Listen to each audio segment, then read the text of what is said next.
In Portuguese, the R can sound soft or strong, depending on its position.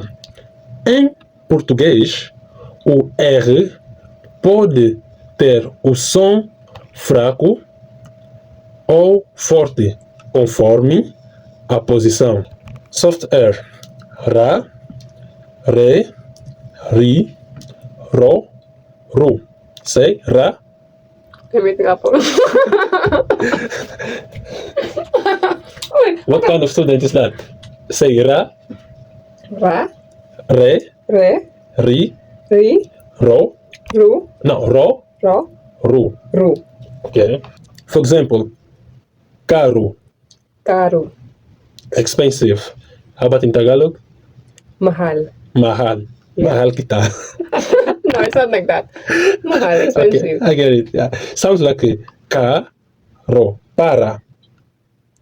Say para. Para. Yeah, it's easy for you because you have that para in Tagalog. But this para in Portuguese means like for or two. Mm-hmm. Sounds like a para. Okay. What is that in Tagalog?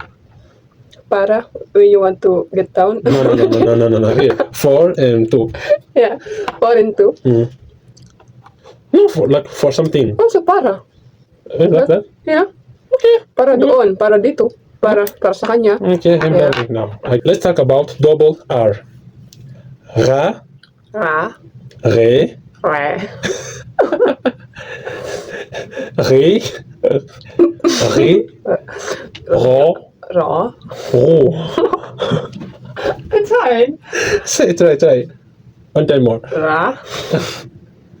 I Okay. don't like it. Okay. I don't like it. Okay. Let's keep it. Let's keep it. I don't like it. Okay. Say caro.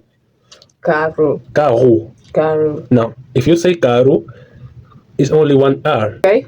Caro. Ru. With double R. Yeah. Caro. Okay. Say caro. Caro. Caro. Caro. That is car. Car. What is car in Tagalog? Sasakyan? Huh? Sasakyan. Sasakyan. Yeah. My goodness. Yeah. The double R makes the sound stronger, like an H in English. Okay? O duplo R dá um som mais forte, parecido com o H em inglês.